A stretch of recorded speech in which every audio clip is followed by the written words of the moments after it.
Mateo capítulo 4, versículos 5 al 7. Entonces el diablo le llevó a la santa ciudad y le puso sobre el pináculo del templo y le dijo: Si eres hijo de Dios, échate abajo, porque escrito está: a sus ángeles mandará acerca de ti, en sus manos te sostendrán, para que no tropieces con tu pie en piedra. Jesús le dijo: escrito está también: no tentarás al Señor tu Dios.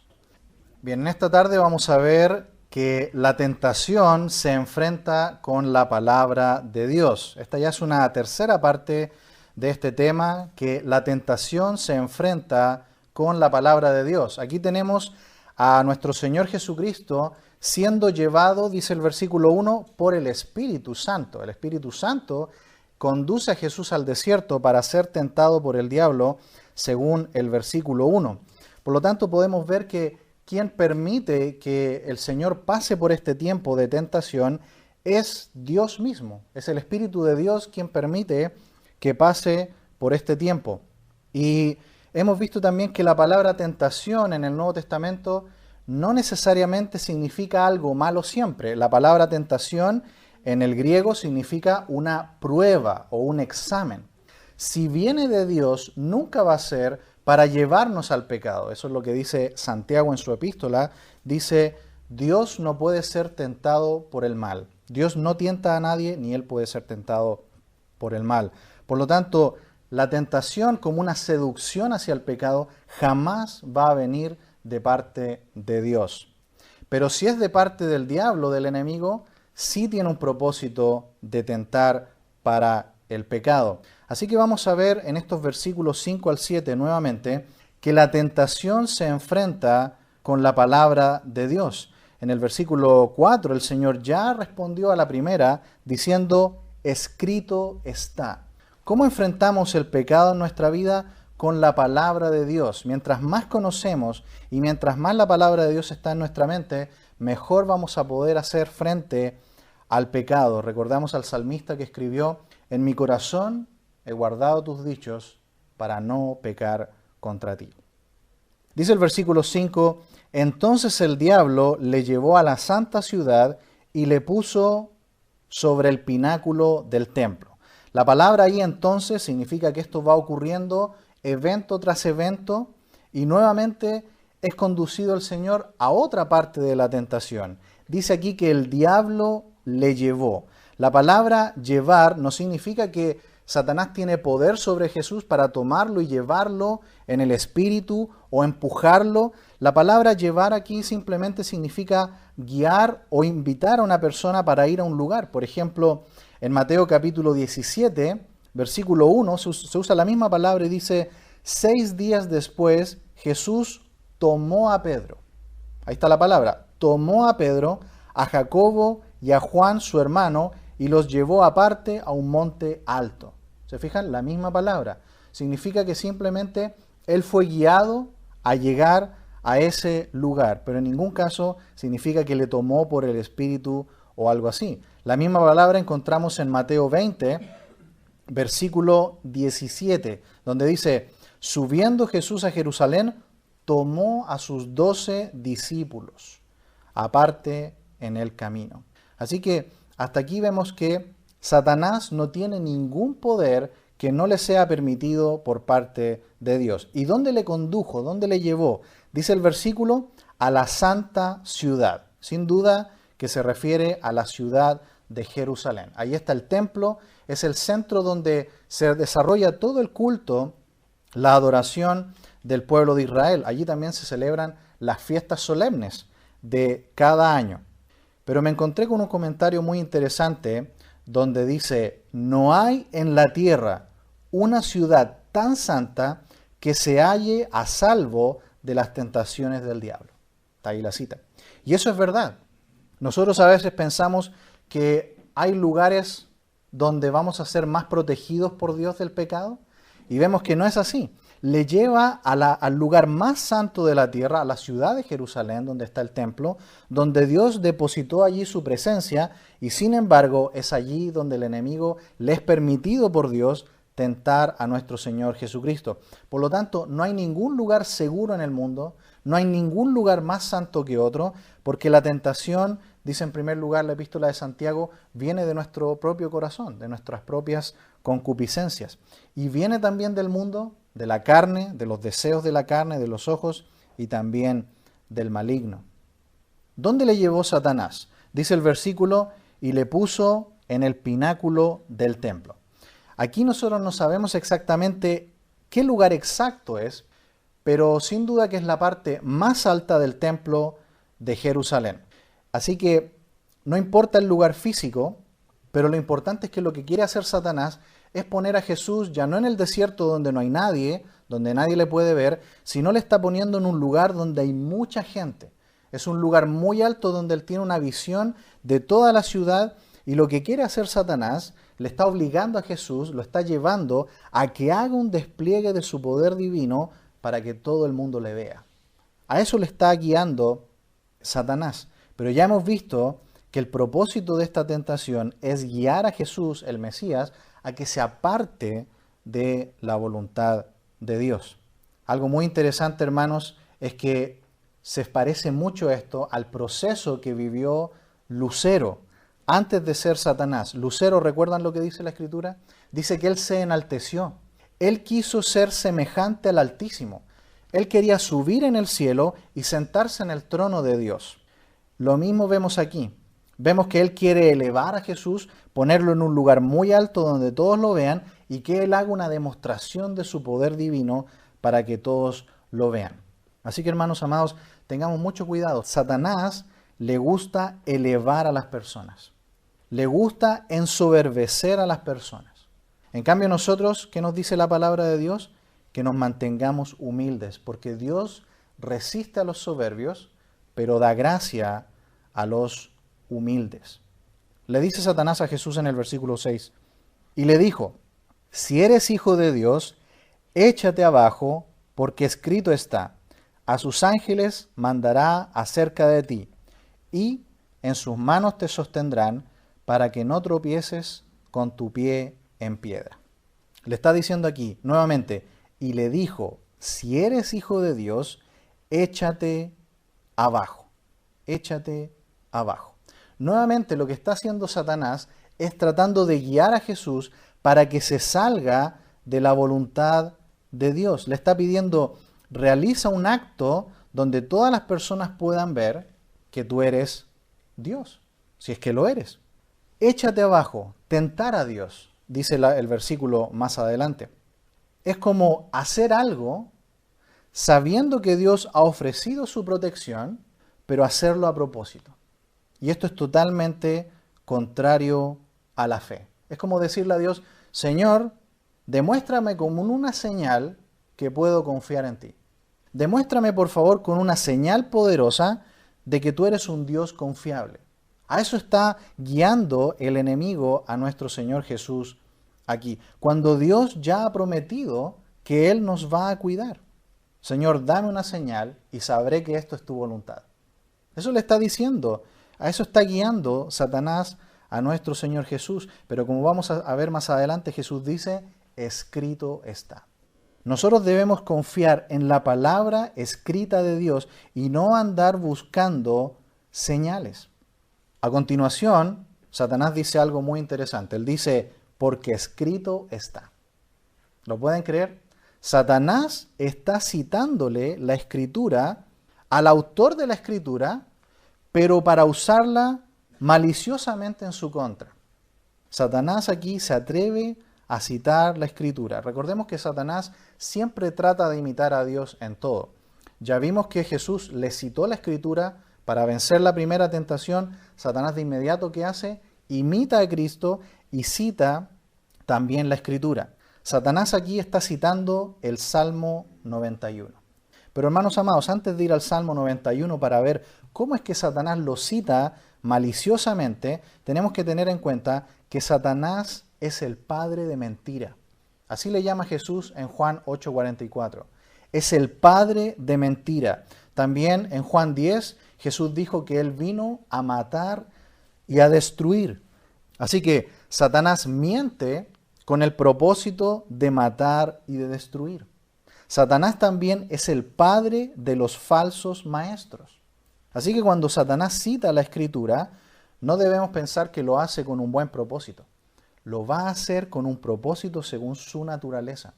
Él es mentiroso, padre de mentira, padre de los falsos maestros, y él quiere matar y destruir. 2 Corintios 11:14 dice, y no es maravilla, porque el mismo Satanás se disfraza como ángel de luz. Así que no es extraño si también sus ministros se disfrazan como ministros de justicia, cuyo fin será conforme a sus obras. Así que vemos para qué Dios da la Escritura a su pueblo, a su iglesia en el día de hoy, para que proclamemos la verdad al mundo, de que el mundo tiene un problema, son pecadores, y Cristo es el único que les puede salvar. Esa es la verdad que Dios nos ha llamado a predicar. Pero Satanás quiere cancelar la verdad y contar mentiras. Satanás quiere desviar a las personas de la verdad y conducirlos a una muerte sin Cristo para que pasen su eternidad en el infierno.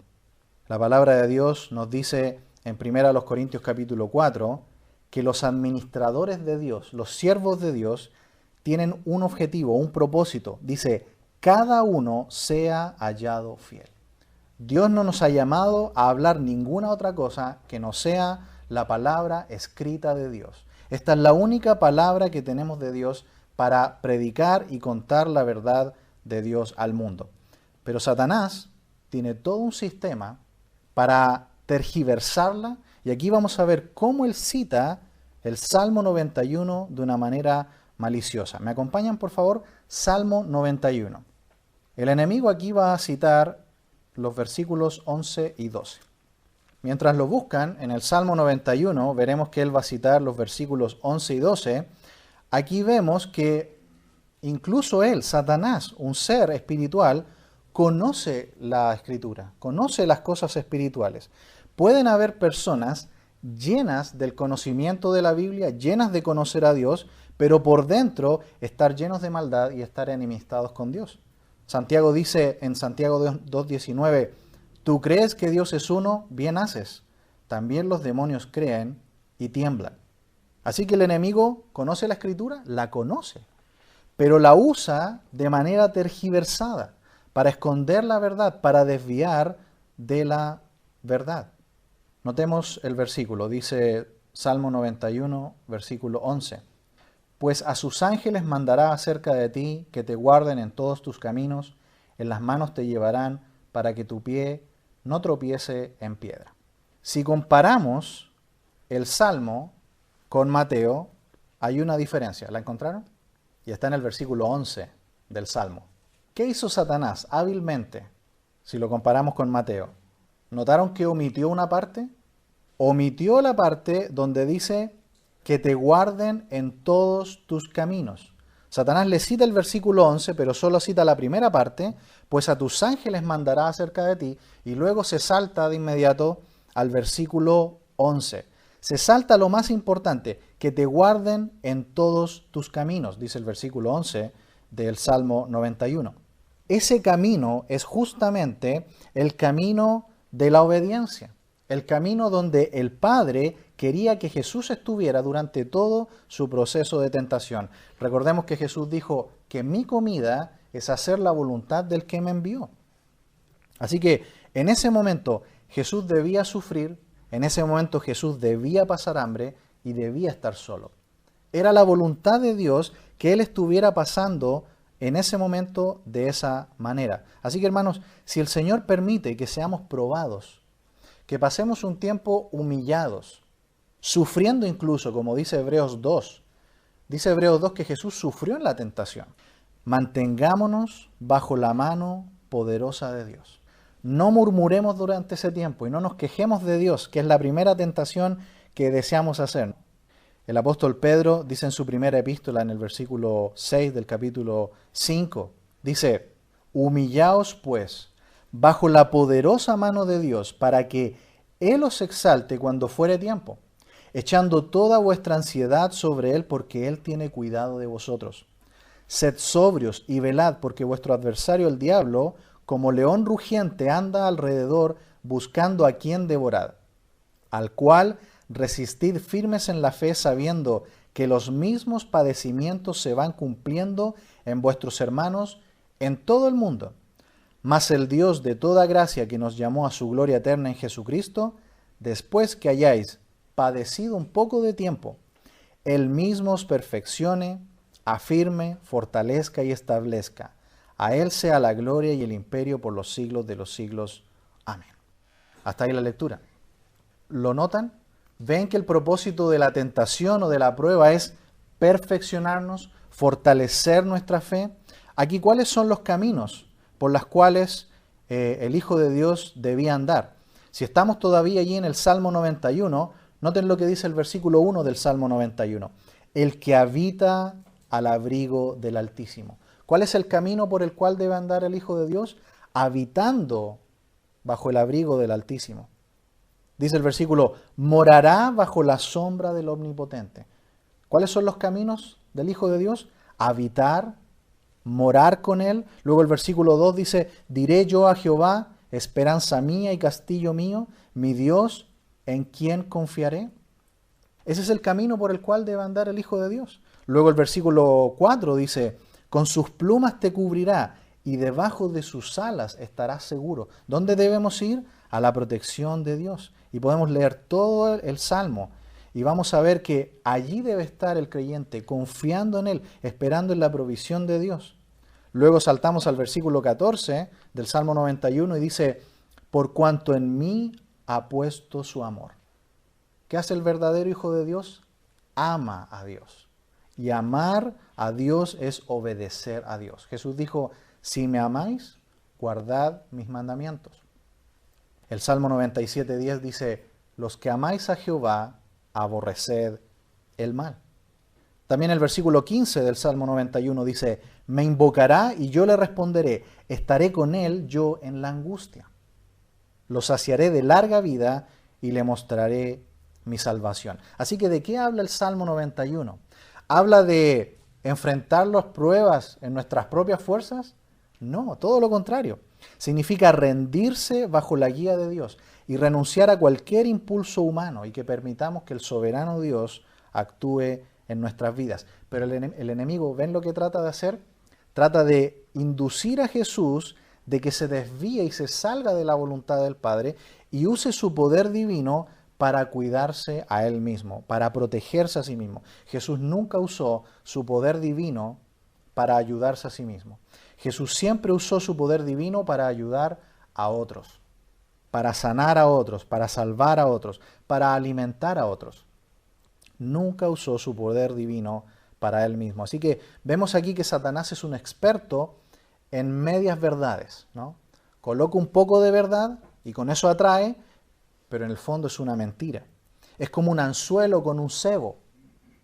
En el fondo es para atrapar a la víctima. Así que cuando Satanás omite a Jesús, que te guarden en todos tus caminos, está mostrando el deseo que él realmente tiene. En el fondo está mintiendo, está haciéndole creer que vive bien, pero que en el fondo se salga de la protección de Dios. Así que aquí por lo menos podemos ver dos cosas que Satanás quiere lograr también en nosotros. En primer lugar, Satanás quiere que nosotros seamos un pueblo ignorante de las Escrituras. Lo dijimos la semana pasada también. El propósito de Satanás es que la iglesia, los creyentes, sean ignorantes de la Escritura. Notemos cómo enfrenta Jesús el pecado y la tentación. Jesús dice, escrito está.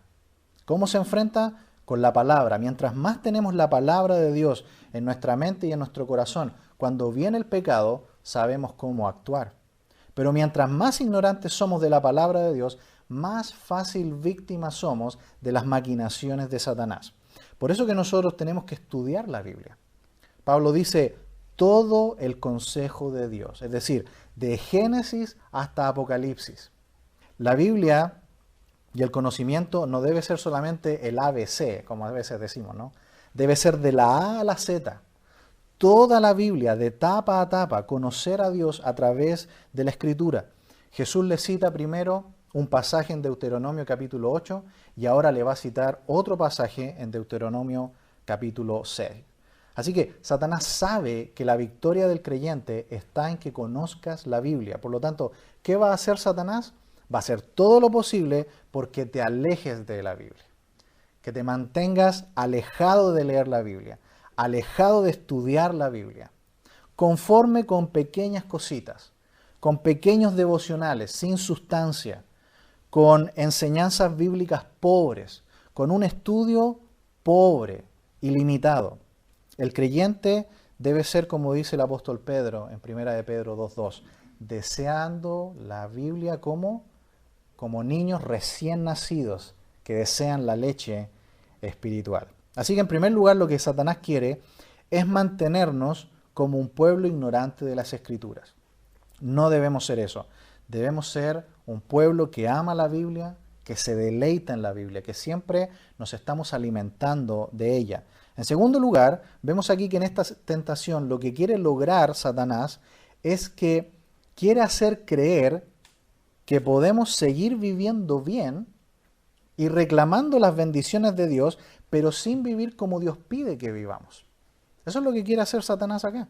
Porque al eliminar ese pedazo del versículo 11 del Salmo 91, le está diciendo, échate abajo, Él va a mandar ángeles para recogerte.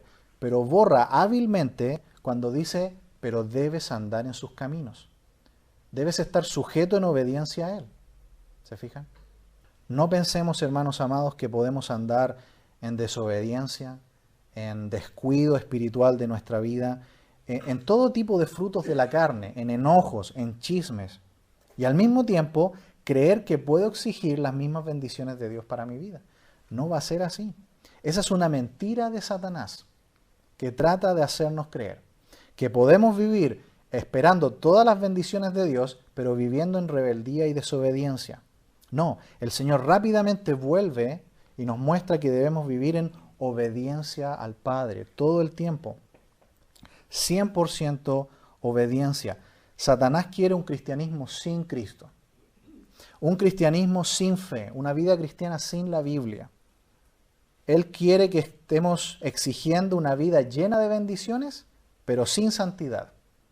Esa es una vida solamente religiosa, es una vida cristiana falsificada. Dios quiere que seamos un pueblo que le ama. Ese es el primer y gran mandamiento. Amarás al Señor tu Dios.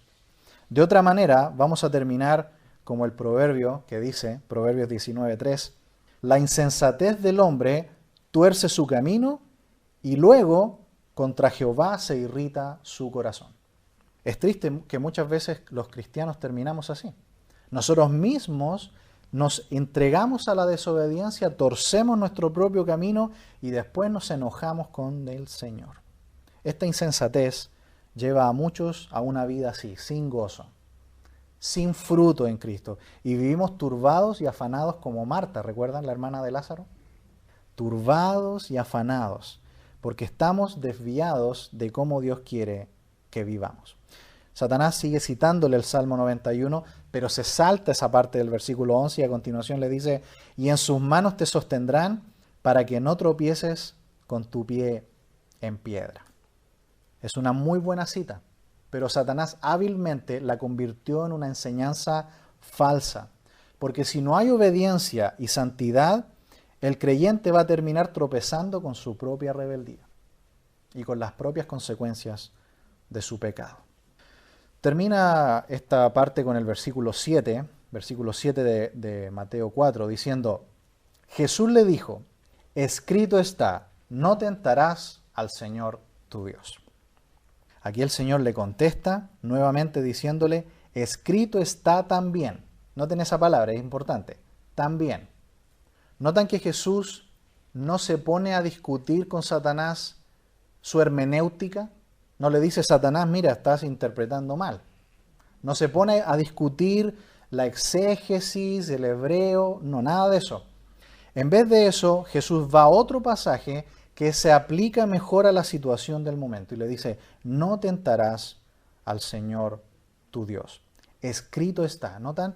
La palabra revelada de Dios, la palabra escrita. Esta es la única verdad dada por Dios, revelada, en la cual podemos encontrar la victoria espiritual y nuestro crecimiento en Cristo. No necesitamos ningún accesorio extra. Algunas personas buscan revelaciones en el día de hoy. Buscan en sueños. No es el lugar. El lugar Dios nos lo ha dado. La Biblia dice, toda la escritura es inspirada por Dios y útil. Aquí tenemos todo lo que necesitamos. La exposición de tus palabras alumbra, dice el Salmo. Jesús también dijo, yo les he dado tu palabra, en Juan 17. También allí en Juan 17 Jesús dijo, santifícalos en tu verdad, tu palabra es verdad. La palabra de Dios escrita es todo lo que necesitamos. Y le dice, no tentarás al Señor tu Dios. ¿Dónde está este versículo? ¿Alguien sabe? Deuteronomio 6:16. ¿Vamos allá? Mientras lo encontramos, Deuteronomio 6, vemos que la misión que Jesús tiene es clara. Jesús ha venido al mundo para dar su vida en ofrenda por el pecado por nosotros. Y la forma en que debía morir era en una muerte de derramamiento total de su sangre. Así debía morir el Mesías, derramando toda su sangre en la cruz. Pero si a Jesús lo apedreaban, como muchas veces intentaron hacerlo, o también en Lucas capítulo 4, recuerdan que tratan de empujar a Jesús y despeñarlo. Aquí también Satanás le pide que se lance a una muerte segura desde una parte muy alta. Si moría de esa manera, Jesús no podía ser la ofrenda por el pecado, porque una muerte de ese tipo, la sangre queda dentro del cuerpo. Una persona así muere por las contusiones o por las fracturas. La muerte del Mesías debía ser de derramamiento total de su sangre, debía derramar toda su sangre. La única ejecución que estaba en ese tiempo y que permitía esto era la crucifixión romana. Por lo tanto, Jesús debía morir tal como lo dice Isaías 53. Traspasado, dice. Zacarías también lo dice, traspasado, derramando toda su sangre, tal como el sacrificio del holocausto. El holocausto se derramaba primero toda la sangre del animal y luego era quemado completamente. Por lo tanto, en una caída como esta, no se iba a cumplir el propósito. Notan que Satanás también quiere frustrar la misión de Jesús, su misión mesiánica. Así que cuando llegamos a que Jesús cita Deuteronomio 6, recordemos que en Deuteronomio 6, el pueblo de Israel todavía está en el desierto. Llevan 40 años caminando en el desierto y aquí en Deuteronomio están a punto de entrar. Han pasado los años y están a punto de entrar. Y Dios les está diciendo al pueblo de Israel, tengan cuidado de tentarme. De tentarme. ¿Qué significa tentar a Dios? De acuerdo al contexto aquí en Deuteronomio 6. Significa, yo les saqué de Egipto, los liberé de la esclavitud, les di provisión. Ahora les doy la tierra prometida, todas las bendiciones, alimentos, todo lo necesario. Pero si se atreven a ir en pos de dioses paganos, dice ahí la Escritura, me están tentando. ¿Tentando a qué? A que Dios les castigue. Esa es la idea allí. Miremos por favor Deuteronomio capítulo 6, versículo 1. Dice, estos pues son los mandamientos, estatutos y decretos que Jehová vuestro Dios mandó que os enseñase. ¿Para qué dice? Para que los pongáis por obra en la tierra a la cual pasáis vosotros para tomarla, para que temas a Jehová tu Dios, guardando sus estatutos y sus mandamientos que yo te mando, tú, tu hijo y el hijo de tu hijo, todos los días de tu vida, para que tus días sean prolongados.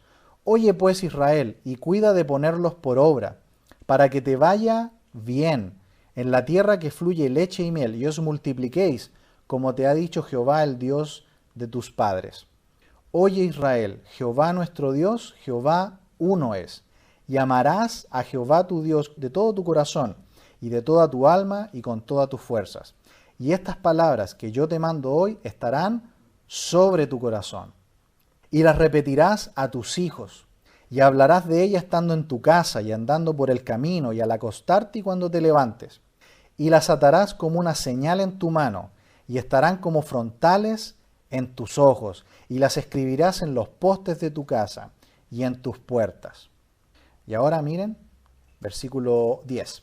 Cuando Jehová tu Dios te haya introducido en la tierra que juró a tus padres, a Abraham, Isaac y Jacob, que te daría, en ciudades grandes y buenas que tú no edificaste, y casas llenas de todo bien que tú no llenaste, y cisternas cavadas que tú no cavaste, viñas y olivares que no plantaste, y luego comas y te sacies, cuídate de no olvidarte de Jehová, que te sacó de la tierra de Egipto, de casa de servidumbre. A Jehová tu Dios temerás, y a él solo servirás, y por su nombre jurarás. No andéis en pos de dioses ajenos, de los dioses de los pueblos que están en vuestros contornos, porque el Dios celoso, Jehová tu Dios, en medio de ti está, para que no se inflame el furor de Jehová, tu Dios, contra ti, y te destruya de sobre la tierra. No tentaréis a Jehová vuestro Dios, como lo tentasteis en Masá. Guardad cuidadosamente los mandamientos de Jehová vuestro Dios, y sus testimonios y sus estatutos que te he mandado. Hasta ahí la lectura. ¿Notaron? Ahí estaba el versículo, en el versículo 16. No tentaréis a Jehová vuestro Dios como lo tentasteis en Masá. ¿Qué pasó en Masá? ¿Alguien recuerda? Tenemos que ir a Éxodo 17. Vamos a Éxodo y con esto terminamos. Éxodo capítulo 17, por favor. ¿Cómo tentaron a Dios allí en Éxodo 17?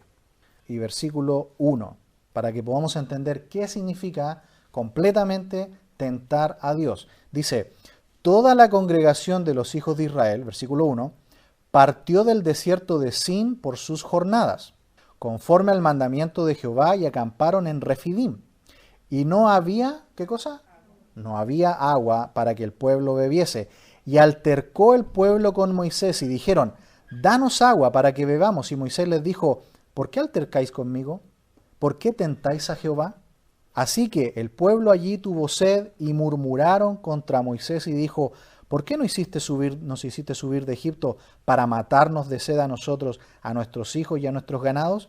Entonces clamó Moisés a Jehová diciendo, ¿qué haré con este pueblo? De aquí a un poco me apedrearán. Y Jehová dijo a Moisés, pasa delante del pueblo y toma consigo de los ancianos de Israel y toma también en tu mano tu vara con que golpeaste el río y ve. He aquí que yo estaré delante de ti allí sobre la peña de Horeb, y golpearás la peña, y saldrán de ella aguas, y beberá el pueblo. Y Moisés lo hizo así, en presencia de los ancianos de Israel, y llamó el nombre de aquel lugar Masá y Meriba, por la rencilla de los hijos de Israel, porque tentaron a Jehová diciendo, ¿está pues Jehová entre nosotros o no? Hasta ahí la lectura. Yo creo que ahora tenemos un concepto más completo, ¿no?, de qué significa tentar a Dios. Dice aquí la palabra de Dios que el pueblo de Israel entró en rencilla contra Dios, en contra de su siervo Moisés, porque Moisés no hacía lo que ellos querían y dudaron que Dios estaba con ellos. Eso es tentar a Dios, es entrar en una actitud de enojo contra Dios, diciendo, Señor, tú no estás con nosotros. Tu protección no está con nosotros, no eres un Dios fiel. Así que, hermanos amados, no nos olvidemos de la palabra de Dios. Vivamos en obediencia y rendidos a Él. No nos olvidemos, no digamos, Señor, tú no estás, porque el Señor está ahí aunque no lo sintamos. El Señor está ahí aunque no lo sintamos.